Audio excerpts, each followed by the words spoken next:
अस्सलाम वालेकुम अगलब, कैसे हैं? Hope you are doing great माशाल्लाह। और जिस तरह मैं खैरियत से हूँ, उम्मीद करते हैं आप भी खैरियत से होंगे और हमारे देखने वाले और चाहने वाले भी उतने ही खैरियत से होंगे कि जितने हम खैरियत से हैं। और अस्सलाम वालेकुम आपको भी और अगलब आपको भी अस्सलाम वालेकुम। वालेकुम अस्सलाम। और बहुत शुक्रिया आपने शो में इनवाइट किया सर। और आपको देखने की ना हमें आदत सी हो गई है और बड़ी खुशी महसूस होती है जब भी सर। आपको देखते हैं। सर, जज़ाकल्लाह। माशाल्लाह लग भी बड़े गबरू रहे हैं। आप भी कम नहीं रिश्ता लगे। विश्ता करवा दें आपको भी? नहीं, मेरा हो गया हुआ है, अच्छा, आपको पता है कि माशाल्लाह, माशाल्लाह आप तो हर किसी का रिश्ता करवाने बस सर, पे जहाँ तुले हुए हैं हर तरह से मैं कि आपको- किसी ना किसी का रिश्ता हो जाए और वो भी फंस जाए।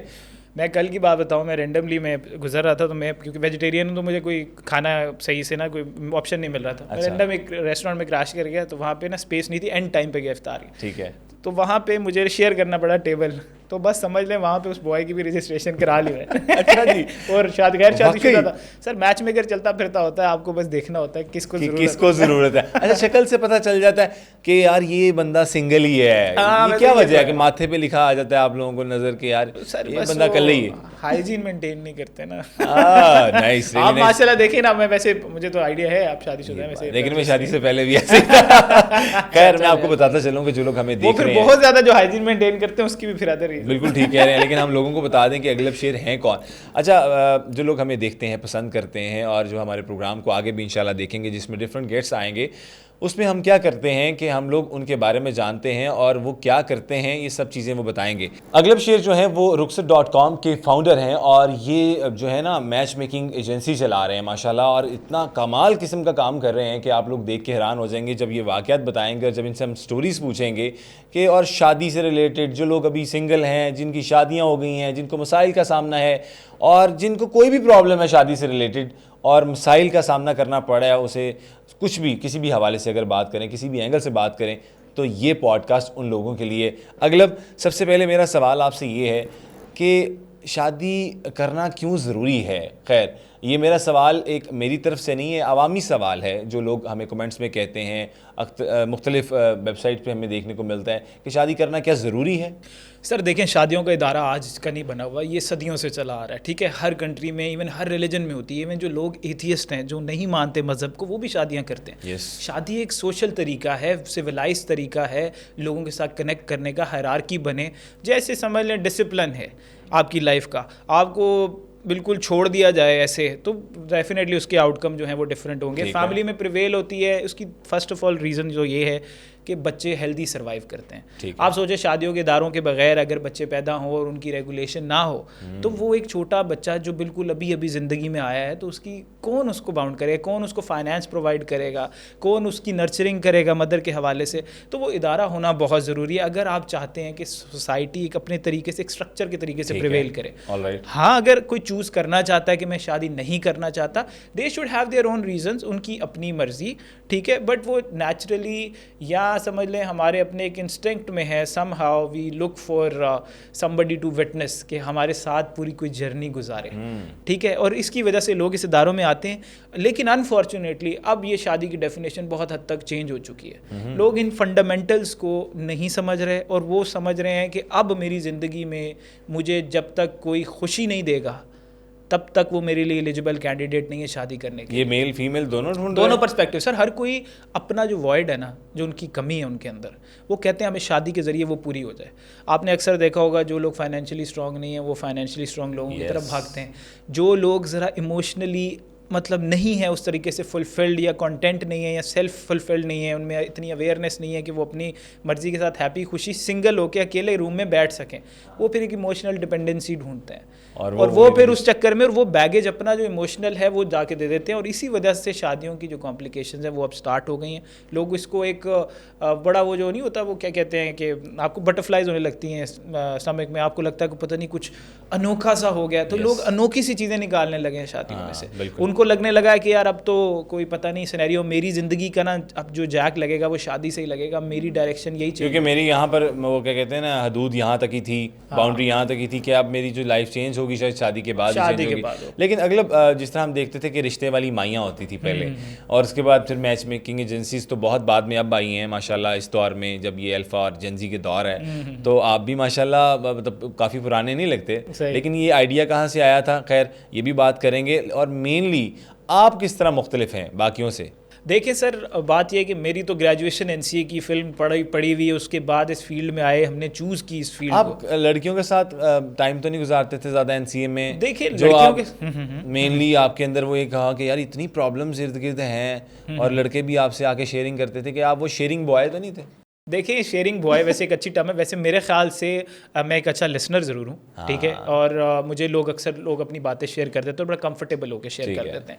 मुझे घूम फिर के एक चीज़ तो ये ज़रूर समझ आई कि हर बंदे के ना कहीं लिंक दूर जाके ना जुड़े हमारे फैमिली के इदारे से हैं, जो कि शादी है, जिसके अंदर पेरेंटिंग आती है, जिसके अंदर आपका पूरा पार्टनरशिप आती है, जिसके अंदर आपकी ओवरऑल मेंटल हेल्थ आती है। तो वो सब चीज़ें अगर हमारा ये जो कोर में पाकिस्तान का जो मतलब हालात हैं, जिसके अंदर आप इतने डिस्टर्ब लोगों को देखते हैं जिनकी मेंटल हेल्थ ख़राब है, वो ऑफ कोर्स कहीं ना कहीं वो चाइल्डहुड ट्रॉमास कैरी किए हुए हैं लोगों ने, राइट पेरेंटिंग नहीं है, माँ बाप सारी उम्र बच्चों को सिर्फ ये बता रहे हैं कि जी शादी के बाद आपकी ज़िंदगी चेंज हो जाएगी, जैसे मैंने मेंशन किया, बेटा तुम शादी के बाद कर लेना, बेटा तुम शादी के बाद कर लेना, और तुम शादी के बाद जाना, मरी जाना तो बच्चे तुम शादी के बाद जाना, हर चीज़ शादी के बाद करनी है। शादी के बाद बोले तो जिसके साथ शादी होनी है वो किस तरह से सरवाइव करेगा ये सब चीज़ों को लेकर? वही आपकी बात के बैगेज इकट्ठा जब उसके ऊपर लोड पड़ेगा, अगला भी किसी ना किसी जगह पे तो होगा ना कि यार वो भी किसी को बैगेज अपना दे, तो जब उस पर ऑलरेडी इतना बैगेज आ जाएगा, इतना बोझ आ जाएगा, तो how he will handle this? बस यही बेसिकली फंडामेंटल प्रॉब्लम है, जो अंडरस्टैंडिंग थी मुझे लगा कि हर कोई तकरीबन लैक करता है, एक बहुत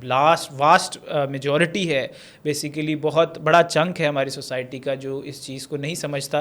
तो मेरी कोशिश यही थी कि एक तो अवेयरनेस पैदा करें, दूसरे ऐसे हम बेसिकली हेल्दी रिलेशनशिप्स बनाएं जो लॉन्ग लास्टिंग हो। शादी कराना मकसद नहीं है, शादी तो वही जानी, शादी तो रिश्ते वाली मासियाँ भी करवाती रहीं, all the respect for them, but आप खुद सोचें कि एक तो ये कि पढ़ा लिखा कोई बंदा इस फील्ड में आता नहीं है, दूसरा ये कि अगर एक बंदा आगे कहता है यार मुझे चाहिए कि मैं स्पेसिफिक होके वो कहता है कि यार मैं चाहता हूँ मैं एस्ट्रोनॉट से शादी करूँ, पहले तो उसको जाके समझाना पड़ेगा ये क्या होता है, रिश्ते वाली मासी कि यार उनकी वो एजुकेशन नहीं है, वो आजकल की डायनामिक्स को नहीं समझती, इस वजह से ऐसे लोगों को आना चाहिए इस फील्ड में। और स्टिग्मेटाइज्ड है कि जी अच्छा मैच मेकर हो, रिश्ते कराते हो, अच्छा अभी भी मुझे लोग कहते हो तू तो रिश्ते वाला अंकल है, मतलब रैंडमली जैसे दोस्त वगैरह भी होते हैं ना, तो जस्ट आउट ऑफ फन।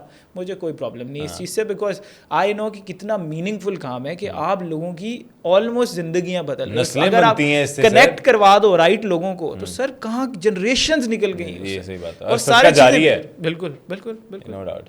अच्छा क्या मतलब क्लाइंट्स आते होंगे, अब तो जिस तरह मैंने बात की जेंसी दौर, अल्फा दौर चल रहा है, बच्चे बहुत तेज़ हैं, लड़कियां बहुत तेज़ हैं, लड़के बहुत तेज़ हैं, लड़कियां ये ना समझे कि मैं उन्हें कही जा रहा हूँ तेज़ हैं, मतलब हम भी उतने ही तेज़ हैं, अब मैंने कवर कर लिया इस बात को।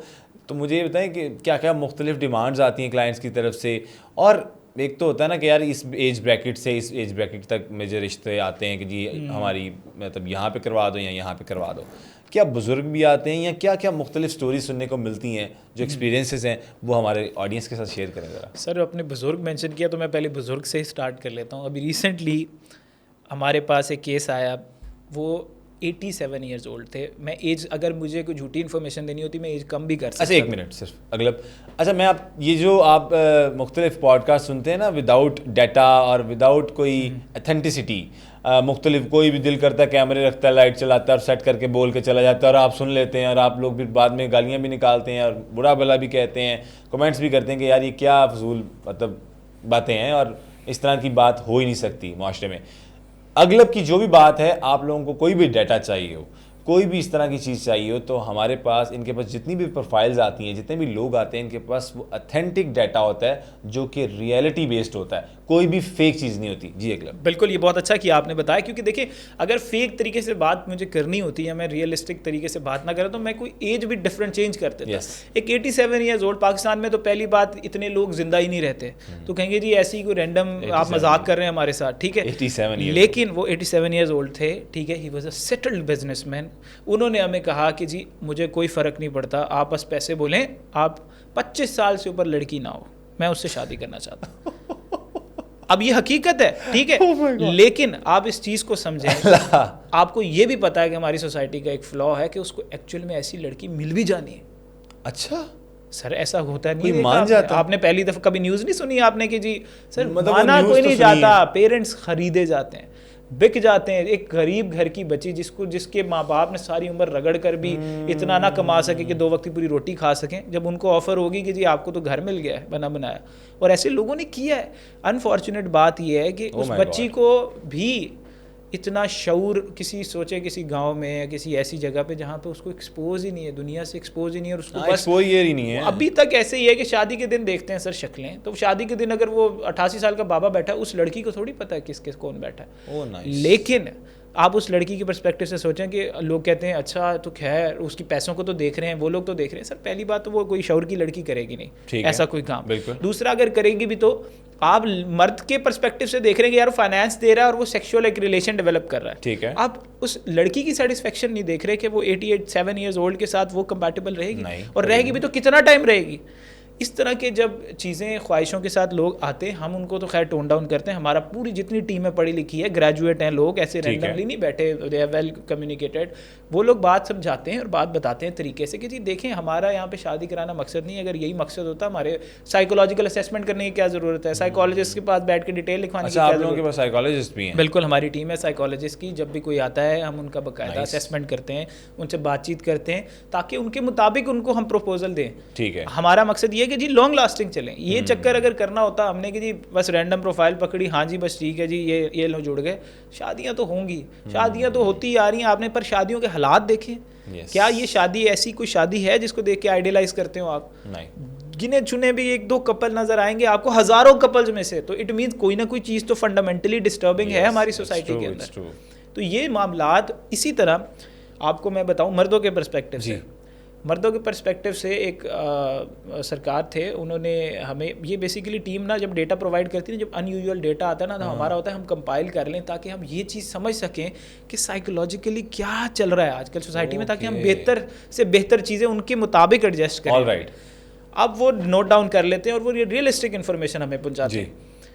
उसमें उन्होंने ये कहा हुआ था कि ख़ुद वो रहते थे एक रेंटेड अपार्टमेंट में, लेकिन उनकी डिमांड ये थी कि जी मैं एक बहुत बड़ा लॉन है और उसमें बच्चे खेल सकें, वो औरत ऑन करती हो। अच्छा, ये डिमांड में, ये डिमांड है जी, बड़ा सा लॉन। अब इतनी स्पेसिफिक, देखिए जी खुद आपके पास नहीं है, आप एक डिपेंडेंसी क्रिएट कर रहे हो, आप करना चाहते हो कर लो, सही है। लेकिन जब ऐसी फंडामेंटल चीज़ें आप पहले सामने रख रहे हो और ये नहीं कह रहे कि जी कितनी तालीम है उस औरत की या कितना उसका शऊर है, मटेरियलिस्टिक हो गए, आप सिर्फ मटेरियलिस्टिक चीज़ें जब सामने रखो, ये चाहिए बिल्कुल स्टेट अवे यार कि मुझे वो बंदी से शादी कर रही हैं जिसके मतलब जायदाद हो। बिल्कुल हकीकत तो ये और मर्दों के पर्सपेक्टिव से भी है। फिर एक और मर्द थे, बेसिकली वो बाहर के हैं। ये सारी अनोनिमसली इसलिए बता रही है, हमारे ऑनबोर्डेड क्लाइंट नहीं है, ठीक है, ताकि लोग समझ सकें और अगर उनकी भी कोई ऐसी ख्वाहिशात हैं तो इनको समझें कि जी देखें यहाँ पर नहीं आना, अगर आप नहीं पहली बात तो बताएं, अगर आपने आना है तो आप इस तरीके से ज़रूर इस चीज़ को जहन में रखें कि ऐसी शादियाँ चलती नहीं है, नहीं चलते। अगर ऐसा कोई आप वन साइडेड फेवर ले लेंगे जस्ट बिकॉज आप एक एबिलिटी रखते हैं, एक पावर रखते हैं कि आपको पता है कि आपको मिल जाएगी इस पावर के जोर पे या पैसे के जोर पे, तो आपने ऐसे कर नहीं लेना। मतलब मैं अगर पावर रखता हूँ छोटे बच्चे को मैं थप्पड़ मार सकता हूँ, तो इसका मतलब ये नहीं है कि मुझे मार देना है। ठीक है, तो उस चीज़ को अब वो उन्होंने क्या किया, उनकी ये डिमांड थी बेसिकली, कहते हैं कि लड़की खूबसूरत हो चाहे व्हील चेयर पे हो।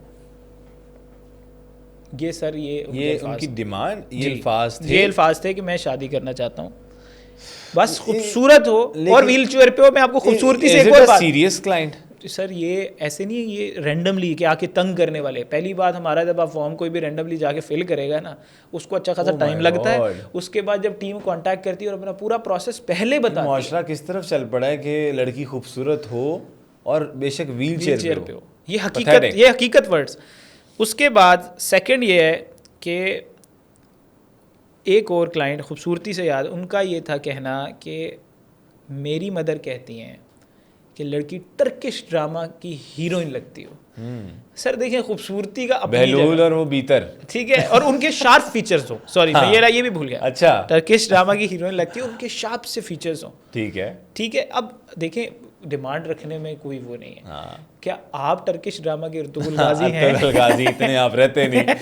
बात ये है कि लोग असल में पूरा बताने का मकसद ये है कि लोग अपने आप को देख नहीं रहे। वही कह रहा हूँ, खुदा पहुँच छपड़ी। जी बिल्कुल। और आप डिमांडें देखें क्या क्या कर रहे हैं। देखिए डिमांड ठीक है जी, लोग ऊपर से ऊपर देखना चाहिए, आपको सब कुछ देखना चाहिए। लेकिन मुझे लगता है कि यार अगला आपकी एजेंसी का मकसद भी I think so match making है, तो आपने भी प्रिसाइजली ये नहीं कहा हुआ कि कोई आए या ना आए, और जो लोग आएंगे वो मुझे लगता है वो अपनी तरफ से डिमांड लेके आएंगे, वो तो आपने आगे फुलफिल करनी है या नहीं करनी, इट्स अप टू यू। ऐसा नहीं है हमारे पास रीजनेबल क्लाइंट्स नहीं आते, बहुत लोग आते हैं और वो फैसिलिटेट भी हो जाते हैं। बात पता क्या होती है, बात ये एक बंदा कह रहा है मैंने शादी करनी है और उसके बाद डिमांड्स ऐसी हैं जो कि मसला नहीं है कि आप फुलफिल, अगर आप भी इक्वली वो चीज़ ऑफर कर सकते हो जो आपको चाहिए तो no issues, why we are not there for it.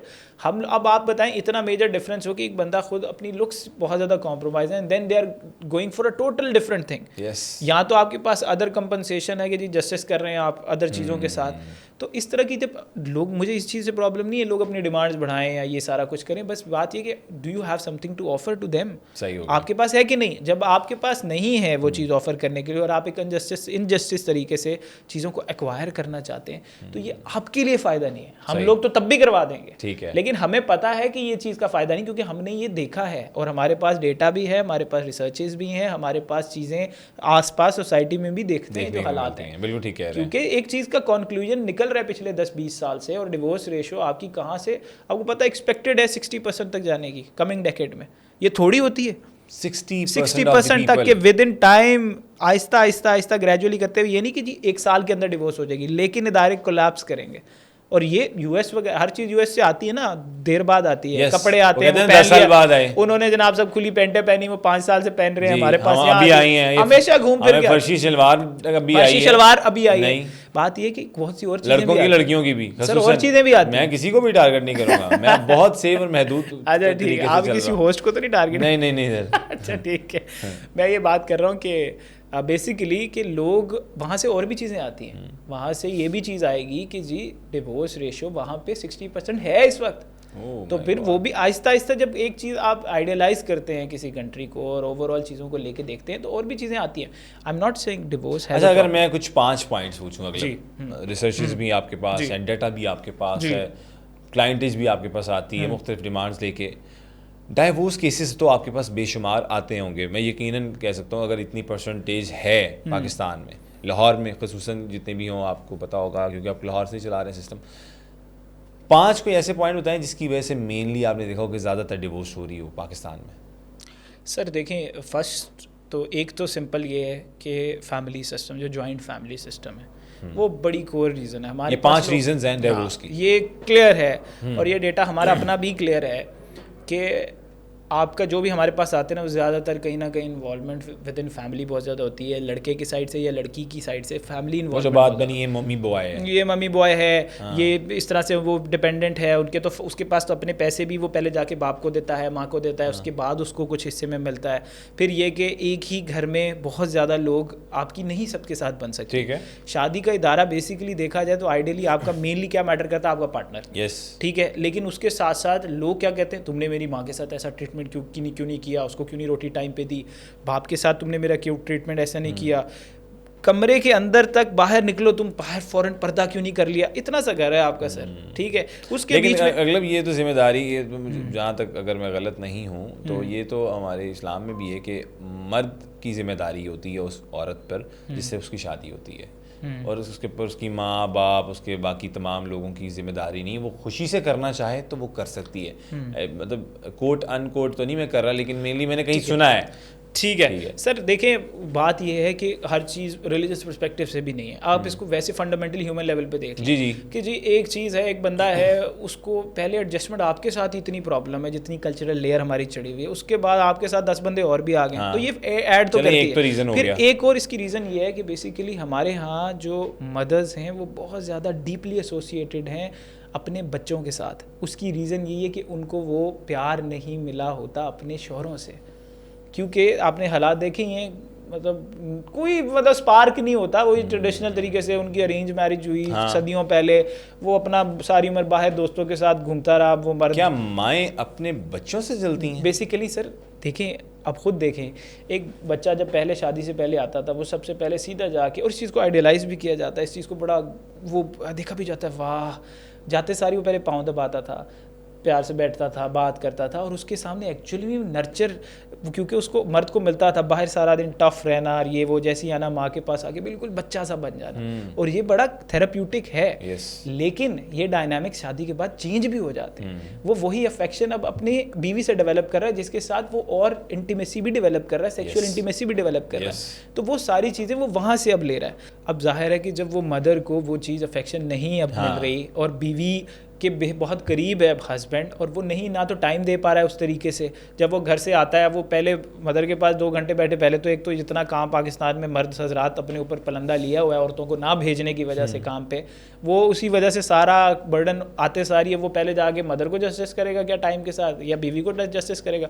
एक ही जगह पे देगा तो वही बहुत होगा। पहले बीवी ख्वार हुई है कि जी सारा दिन के निकले हुए हो, मुझे टाइम नहीं देते, कॉल तुम नहीं पिक करते, क्योंकि जो हालात हैं पाकिस्तान में काम के, और उसकी भी रीज़न मर्दों के ऊपर ही आती है कि जी उन्होंने क्यों नहीं डिवाइड किया, क्यों अपनी पढ़ी लिखी औरतों को घर में बिठाया हुआ। अच्छा, इसकी क्या रीज़न है कि हम बाहर निकलते हैं एज मर्द, और हम बाहर देखते हैं कि लोग फीमेल्स काम कर रही हैं इदारों में भी, माशाल्लाह एक मुकाम पर पहुंची हुई हैं, CEOs तक भी हैं और लीडर्स भी हैं।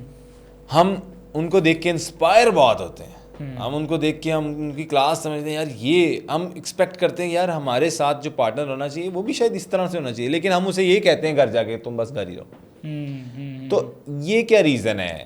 हम अपनी औरत को घर क्यों देखना चाहते हैं, और बाकी तमाम जो हमें पसंद आती हैं, जो हमारे ये होता है कि यार हाँ ये तो बड़ी अच्छी हैं सर, तो वो बाहर की होती हैं। जिस दिन मर्दों ने, बापों ने, भाइयों ने जब अपनी इज़्ज़त एसोसिएट की ना, भाई ने बहन के साथ, बाप ने बेटी के साथ, और शौहर ने बीवी के साथ, कि मेरी ये इज़्ज़त है। अब ये बड़ी कंट्रोवर्शियल सी बात है, लोग मुझे मतलब ज़ाहिर है वो उस तरह से गलत भी परसीव कर सकते हैं, लेकिन इस बात का कॉन्टेक्स्ट समझना बड़ा ज़रूरी है जी। जब आपने ये इज़्ज़त एसोसिएट की है ना, तो फिर आपकी इज़्ज़त की डेफिनेशन सिर्फ आपके मुताबिक ही होगी कि जी किस इज़्ज़त पे वो रहेगी। वो ऊंची आवाज़ में बात करे तो मेरी इज़्ज़त चली गई, वो मेरी माँ के साथ ऊंची आवाज़ में बात करे तो मेरी इज़्ज़त चली गई, वो काम पे जाएगी, उसको मतलब वो मेरे से ज़्यादा पैसे अर्न कर लेगी तो मेरी इज़्ज़त चली जाएगी। लोग जो है ना बेसिकली अपनी हायरार्की, अपनी पावर के जो डायनामिक्स हैं, वो इज़्ज़त कंट्रोल करने के चक्कर में अपने आप को डोमिनेटिंग और जो प्रोवाइडर वाले एंगल में चले जाते हैं, तो फिर वो बहुत ज़्यादा इनजस्टिस अपने आप के साथ तो करते ही करते हैं, वो बाकियों के साथ भी करते हैं। अब आपको ज़ाहिर है नेचुरल ह्यूमन इंस्टिंक्ट के हिसाब से देखें यार, आपको अगर कोई पार्टनर हेल्प हो रही है फाइनेंशियली भी, और बहुत ज़्यादा आप घर पे आके दोनों अपना अर्न किया, दोनों ने बाकायदा आके बैठे, आपके पास ज़्यादा टाइम है, आपको डबल जॉब करने की ज़रूरत नहीं है, आपको एकदम से बिजली की परेशानियाँ लेने की ज़रूरत नहीं, उसकी वजह से आपकी इंटीमेसी भी कॉम्प्रोमाइज़ होगी। इसी वजह से बहुत से लोगों की सेक्शुअल लाइफ बेहतर नहीं होती कि मर्दों के पास फाइनेंशियल बर्डन ही इतना ज़्यादा है, बाहर का बर्डन इतना है, माँ का बर्डन उसके पास, बाप का बर्डन करता है रिलेशनशिप। सर ट्रूली करेगा आपका, ये तो खैर साइकोलॉजिकली भी ऐसे कार्टिसोल लेवल अगर ऊपर रहेगा तो जाहिर है वो टेस्टोस्टेरोन आपका डाउन ही रहेगा। ये तो फैक्ट है ना कि आप स्ट्रेस जितना ज़्यादा लोगे तो आपको नहीं सेक्सुअली आप इतनी अच्छी लाइफ गुजार सकते। ठीक है। अब उसका यही है मेनली कि आपने क्योंकि अपने आप को ओवर बर्डनाइज कर दिया उन चीज़ों के लिए जिसकी ज़रूरत भी नहीं थी।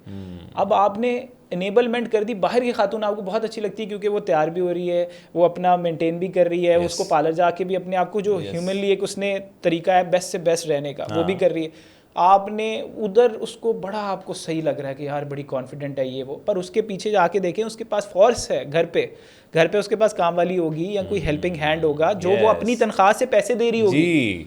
लेकिन वही आपने क्या किया, पढ़ी लिखी औरत को वो बर्तन धुलवा के उसके नाखून तोड़वा दिए, उसका आपने सारा काम कबाड़ा कर दिया, जो कि बेसिकली एक क्या होता, एक एम्प्लॉय के रोजगार लग जाता, उसी की अपनी तनख्वाह से वो रोजगार लग जाता। आप उसको पुश तो करके देखें, क्या पता महीने का 80,000 वो लेके आए और 8,000 रुपये काम वाली को देके जान छुटती है उन कामों से जिनकी जरूरत भी नहीं है। वो क्या बात है, सही तो बात। सुकून में नहीं रह जाएगी वो, और आप भी सुकून में रह जाएंगे। और इसकी वजह से बेसिकली यही है कि जब ये पावर शो इन्होंने किया और ये जो इज़्ज़त एसोसिएट की, हर बंदे की सर इज़्ज़त अपनी है। मुझे एक बात बताया, एक बहुत शरीफ भाई है और उसकी बहन, जैसे लोग ऑनर किलिंग को जस्टिस करते हैं ना, उसने ये मेरे से उसके साथ निकल गई, मैंने उसको गोली मार दी। ऑनर किलिंग की सर कोई जस्टिस नहीं है, कोई जस्टिस नहीं है। कैसे आप ऑनर किलिंग कर सकते हैं? कैसे आप अपने ऑनर के नाम पे किसी को मार सकते हैं? बहुत गलत एटीट्यूड है। बाप बेटी को मार रहे हैं, बेसिकली ये कि जी हमारे मुताबिक वो यूनिवर्सिटी में फलाने लड़के से बात करती थी, गोली मार दो। सर आपने, आपकी वैल्यूज से अगर कोई नहीं पूरा उतरता, आप सबसे पहले 18+ हैं। अगर आपको है बेटी से मसला, बहन से मसला, बीवी से मसला है, उनको पाई ए हैगा मैं तेनों दे रहे हैं, ਇਹ ਤੁਸੀਂ ਮੇਰੇ ਅੱਗੇ ਕਰੋ, ਫਾਈਨੈਂਸ਼ੀਅਲੀ ਤੁਸੀਂ ਵੇਖੋ ਆਪਣਾ, ਜ਼ਿੰਦਗੀ 'ਚ ਧੱਕੇ ਸ਼ੱਕੇ ਥੋੜਾ ਜਿਹਾ ਖਾਓ ਤੇ अपना मामला सॉर्ट आउट करो, मैं ਤੁਹਾਡੇ ਨਾਲ नहीं रह सकता। ठीक है। या फिर आप मर्द शोहर हैं, जैसे बाप बेटी के बताया, हाँ मर्द जी। शोहर हैं तो आप कहें जी मैं रिस्पेक्टफुली, डिवोर्स से कोई प्रॉब्लम नहीं है, रिस्पेक्टफुली आप अच्छे से इनेबल करें, चाहे बच्चे हो गए आपके। रिसर्च क्लियरली कहती है सर कि डिवोर्स अगर ले लें वो बच्चों के लिए बेहतर है, रैदर देन कि आप हर रोज़ लड़ाई कर रहे हो, हर रोज़ उस एनवायरनमेंट में बच्चों को रेस कर रहे हो, तो वो उनकी मेंटल हेल्थ को ज़्यादा डिस्टर्ब करता है, वो इमोशनली रेगुलेट नहीं हो पाते, ओके। उनकी ज़्यादा डिस्टर्ब लाइफ गुजरती है रैदर देन ऐसे लोगों की जिन्होंने रिस्पेक्टफुल को तरीके से को पेरेंटिंग कर दी सही है कि यार ठीक है नहीं बनी हमारी, आपस में नहीं रह सकते हम, और हमने conditions इजाज़त ले ली, नहीं चल सकते, हमने को पेरेंटिंग कर दी, सही। तो ये वो ज़्यादा उनके लिए बेहतर रहती है। ठीक हो अब गया। सिर्फ इसी एंगल को सिर्फ समझने की ज़रूरत है कि जी अपने लिए छोटी चीज़ें आसानियाँ पैदा करें। जब इंडिविजुअल लेवल पे देखेंगे खुद को तो आपको ये जो इज्जत एसोसिएशन और ये जो सारी चीज़ें अपने ऊपर बिला वजह का बर्डन और बिला वजह की चीज़ें आपने डाली हुई, हर बंदे की इज्जत अपने हाथ में, एक बहुत सीधा बंदा है और उसके साथ के एसोसिएटेड बंदे ने कुछ गलत कर दिया, जैसे मिसाल है कि बहुत अच्छा लड़का उसके बाप ने कत्ल कर दिया, अब सारी उम्र उसके बाप के नाम पे उसको जलील करना ये जस्टिस है? नहीं, ये नहीं तो है। justice एक नहीं। बंदे 18+ है, उसकी इज्जत सर अपने हाथ में हाँ है, जी। वो जो भी अपनी जिंदगी में करेगा उसने खुद भुगतना है, वो कहते हैं ना आपने अपना अपना हिसाब खुद देना है, खुद देना तो है, सीधी सी बात है। आपने उसका हिसाब देना है कि जो उसने बिल्कुल, क्या किया। इसी तो तरह। बस ये चीज़ों को अगर आगे एंगल को समझें तो सुकून में मर्द रहेंगे। सही हो ज़्यादा। गया। अच्छा, लव मैरिज या अरेंज मैरिज, और ये जो बात सुनने को मिलती है लड़कियों की तरफ से भी और लड़कों की तरफ से भी, दोनों की साइड पे बात कर रहे हैं हम, किसी भी स्पेसिफिक नहीं हो रहे कि तुम पहले जैसे नहीं रहे तुम पहले जैसे नहीं रहे, बिल्कुल तुम चेंज हो गए हो, अच्छा, हाँ। तुम बदल गए हो, तुम्हारी इंटेंशन मेरी तरफ उस तरह से, बल्कि तुम्हारी अटेंशन मेरी तरफ नहीं होती, क्या वजह है इसकी? सर ये लोग इस कॉम्प्लीमेंट से ऑफेंड होते हैं, तुम पहले जैसे नहीं रहे। मेरे ख्याल से दुनिया का सबसे अच्छा कॉम्प्लीमेंट किसी को देना यही है कि तुम पहले जैसे नहीं रहे, तुम ग्रो कर गए हो। वाह। है क्योंकि सर लेकिन ग्रो वाली बात तो आप कर रहे हैं, लेकिन इसमें सिर्फ इतनी बात होती है लोग, कि तुम क्योंकि पहले जैसे सर नहीं बात वही है, देखें ऐसा नहीं हो रहा कि सिर्फ मर्दों के पर्सपेक्टिव से कंट्रोल करने की कोशिश हो रही है, औरतें भी इनसिक्योर होती हैं ऐसे मर्दों के साथ जो ग्रो कर रहे होते हैं। उनको लगता है यार ये कहीं उड़ तो नहीं जाएगा। हर किसी को ना पर काटने की आदत लगी हुई है हमारे यहाँ। ऐसा नहीं करेंगे कि यार ग्रो करेंगे तो ग्रो टुगेदर भी होता है, हाँ। ऐसे लगेगा ग्रो करेंगे यार हाथ से निकल जाएगा, चला जाएगा, जैसे तुम पहले जैसे नहीं रहे वाली मेंटालिटी यही है कि जी सारी उम्र एक बंदा एक ही सोच का मालिक हो, पॉसिबल नहीं है sir. Every day we learn from experience और ऑल ऑफ अ सडन हमारी 360 बिल्कुल चेंज होकर रह जाए, 180 डिग्री चेंज होती है ज़िंदगी। इसकी रीज़न यही है कि जी हम अपने एक्सपीरियंसेस से सीखते हैं और हम फंडामेंटली चलते हैं। अब अगर आप ग्रो नहीं किए, एक मिसाल है कि जी एक औरत है वो 8वीं क्लास के बाद उसने तालीम छोड़ दी, ठीक है, और एक मर्द है वो भी 8वीं क्लास के बाद वो पढ़ता गया आला से आला तालीम हासिल की उसने, वो बल्कि वो सिटी छोड़ के चला गया जिधर उसने कमिट किया था मैं तुमसे बड़े होकर शादी करूँगा। अब जब उसने ज़िंदगी देखी, दुनिया देखी, उसने कहा यार दुनिया में तो बहुत कुछ हो रहा है, ये अब मेरी इससे मेंटल कंपैटिबिलिटी तो नहीं होगी। अब वो सारी उम्र वो शायरी में ये लिखती रह जाएगी कि जी ये देखो जी ग्रोथ के चक्कर में निकल गया। तो भाई ह्यूमन है, तुम्हें किसने कहा था तुम ना करो? अगर तुम भी उस लेवल पे ग्रो कर रहे होगे तो सुकून रहेगा। और लोग शादी के बाद भी इसी चीज़ को फॉर ग्रांटेड लेते हैं। मैंने लोगों को देखा है अपनी हाइजीन का ख्याल नहीं रखेंगे, मैंने लोगों को देखा है अपना पढ़ना सीखना छोड़ देंगे, पढ़ना सीखना छोड़ देंगे, सारे मामलात को अपने आप को ऑन स्टेक नहीं रखेंगे, बस इस चक्कर में कि भाई हमारी ज़िंदगी जो है ना वो वहीं की वहीं स्टक रहे, और उसी तरह लोगों को केज रखें, जो कि अपने ऊपर पाँव पे कुल्हाड़ी मारने के बराबर है। लोगों के साथ ग्रो करें, चलें, पुश करें, और तभी ज़िंदगी का मज़ा है, तभी लोगों के साथ स्पार्क रहता है, तभी आपकी बीवी के साथ स्पार्क रहेगा। जब बीवी भी every day she is becoming a better person, तभी मर्द के साथ उस बीवी का सुकून रहेगा कि जब वो भी एक अच्छे से अच्छा इंसान एवरी डे बन रहा है, और तभी तो सेक्सुअल इंटीमेसी भी डेवलप होगी, because you have lot to uncover. सिर्फ जिस्म की भूख जो है ना जिस दिन मिटेगी ना और दिमाग पे भी आएगी तो ज़िंदगी में बहुत सी आसानियाँ आ जाएंगी। सही हो गया। अच्छा अगला मुझे ये बताइएगा कि जिस तरह आपने तमाम तर तफसीलात और तमाम तर डाटा हमारे साथ शेयर किया, और बहुत ही मुख्तलिफ़ किस्म की एक इंस्पिरेशन जो है लोगों को मिली भी होगी इस पॉडकास्ट से, मुझे ये बताइएगा आजकल LGBT का दौर बहुत हम देख रहे हैं, हमें लाहौर में भी कहीं जगह जहाँ पे भी जाओ वहाँ पे हमें कोई ना कोई हेलो बिल्कुल ठीक है मिल जाता है या मिल जाती हैं जो भी। खैर, तो मुझे ये बताइएगा कि कोई इस तरह का क्लाइंट भी आया कि जिसने डिमांड की कि यार मेरा भी रिश्ता करवा दो? सर देखें, ये सेक्सुअल ओरिएंटेशन का मामला है, इसके अंदर ऐसा है हमने 2-3 क्लाइंट्स ऐसे डील किए जो कि इन्होंने अप्रोच किया हमें, और एक के साथ तो ऐसा मामला हुआ कि वो असेसमेंट में अंदर चली गई, साइकोलॉजिस्ट के साथ, जैसे मैंने आपको मेंशन किया, और उसके बाद उन्होंने असेसमेंट में साइकोलॉजिस्ट को बताया कि मेरे पेरेंट्स मुझे ज़बरदस्ती लेके आए हैं, मेरा इंटरेस्ट तो है ही लड़कियों में, मैं लड़की हूँ और मेरा इंटरेस्ट ही लड़कियों में, मैं I have never felt anything sexually for a male person. और हमारे लिए सिचुएशन बड़ी डिफिकल्ट थी क्योंकि वो पैसे भी दे चुकी थी, सारा ऑनबोर्डेड भी था, असेसमेंट भी हो गया, उनकी लिस्टिंग, बस फिर हैंडल किया सिचुएशन को। जाहिर है हमने रिस्पेक्टफुली उनको पेरेंट्स को ज़रा लूप में लेना पड़ा, लेकिन हम एक क्लियर जस्टिफिकेशन नहीं दे सकते थे उनके एंड से क्योंकि उन्होंने हमें मना किया था, प्राइवेसी का इशू था। सही हो गया। लेकिन आप इस चीज़ को सिर्फ इस सिचुएशन को समझेंगे, कोई अनकॉमन बात नहीं है, ये बहुत कॉमन है, ये चीज़ एग्जिस्ट करती है। लड़कों का भी कभी इस तरह का सीन सर लड़कों का मैसेजेस वगैरह आए हैं, डायरेक्टली कोई इस तरह से हमारे पास नहीं, मैसेजेस वगैरह आए हैं कि आप करते हैं कि नहीं। देखिए सर, पाकिस्तान का लॉ इजाज़त नहीं देता इस चीज़ को लेके। हाँ, आप कहेंगे कि हो अगर इजाज़त देगा तो आप क्या करवा देंगे। देखिए सर, ट्रांस भी हैं हमारी सोसाइटी में, ठीक है, वो भी अपनी एक फीलिंग्स रखते हैं, ठीक है। सेक्सुअल ओरिएंटेशन के मामलात में अगर एक बंदा मेल टू मेल है, हाँ, आप उसे कंडीशंस पे ये चीज़ हमारे तरफ से इंडोर्स करना बहुत ज़रूरी है कि जी आप जो भी सेक्सुअल ओरिएंटेशन फील करते हैं आप बताएं ज़रूर।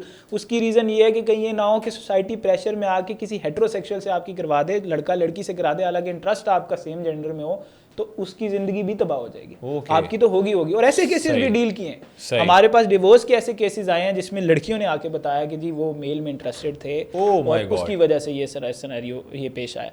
इवन हमें अप्रोच किया गया बाकायदा, वो पूरी एक लंबी स्टोरी, बहुत लंबी बात हो जाएगी, लेकिन नटशेल यही था कि जी सिमिलर सिचुएशन थी कि वो इंटरेस्टेड थे मेल साइड पे और उसकी वजह से वो बच्चे थे उस औरत के, और उसने फिर भी अपनी हिम्मत जुटाई और उस चीज़ से अलहदा हुई। ऐसे रिलेशनशिप में रहने का उस तरीके से आपके लिए कोई फ़ायदा नहीं है। खैर, अच्छा, मुझे आखिरी सवाल है, उसके बाद हम अमेंड करते हैं जी। सरवत गिलानी से भी मिले, मथीरा से भी मिले, और भी मुख्तलिफ आपने सेलिब्रिटीज़ के साथ किया एक पूरा रुखसत का ही पॉडकास्ट। सबसे प्योर कौन लगा? सर वैसे ऑनेस्टली मथीरा का मुझे एक्सपेक्टेड था कि वो इमोशनली काफ़ी इंटेलिजेंट है, हाँ। ठीक है, और वो वैसे भी she is a very smart person, ठीक है। लोग उनके बारे में जो मर्जी वो एक वो रखें, माइंड में रखें, परसेप्शन रखें, लेकिन she is very smart and she knows what she is doing. And बहुत से मैं साइकोलॉजिस्ट से मुलाकात हुई, मैं बहुत से लोगों से मिला, लेकिन जो मैंने उनके साथ एक शो किया उसके अंदर जो उन्होंने बातें ऐसे डीकोड की जैसे कोई बंदा एक वेल एक्सपीरियंस बंदा होता है ना, जिसने जिंदगी का बहुत कुछ पता होता है, ठीक है, आप बेहतर वर्ड यूज कर ले जरा कि सीखा हुआ, ठीक है, तो उनके पास ना वो नॉलेज है, ठीक है, और वो बकायदा पढ़ती भी हैं। बस लोग उनकी एक अपनी इमेज है, एक चीज जब बिक जाती है कि मतलब आपको मथीरा के साथ पॉडकास्ट करने का बहुत मजा आया। बिल्कुल, और Sarwat she is such a sweet person. जैसी सेट पे आई तो वो जो एक एक्ट्रेस एक ऑरा होता है ना, वो मैंने बहुत अरसे बाद किसी का एक्सपीरियंस किया कि जी स्वीटनेस होती है कि वो डाउन टू अर्थ हम्बल इतना है कि आप उसमें होते हैं ना, स्टार स्टक होते हैं कि यार she is the kind of person जो कि सिर्फ वैल्यू करती हैं चीज़ों को, ठीक है, वो हमेशा ना मीनिंगफुल चीज़ों को एक्सेप्ट करती हैं, और देखा जाए तो हमारे साथ शो करना भी उनके लिए यही जेस्चर था। तो हमने बहुत ज़्यादा उस चीज़ को अप्रिशिएट किया। She is very down to earth, वो एकदम से हम ना मतलब फ्लो कर गए और बड़ा ही ज़बरदस्त था, और I am really grateful that she give us time. Thank you so much Aglab for coming in our studios, और इंशाल्लाह दोबारा मुलाकात होगी। तब तक के लिए हमें भी इजाज़त दीजिए, अगलब को भी इजाज़त दीजिए, और नेक्स्ट एपिसोड में किसी नए गेस्ट के साथ दोबारा से हाजिर होंगे। तब तक के लिए अब्दुल हई सिद्दीक को दीजिए इजाज़त। अल्लाह हाफ़िज़ नासिर।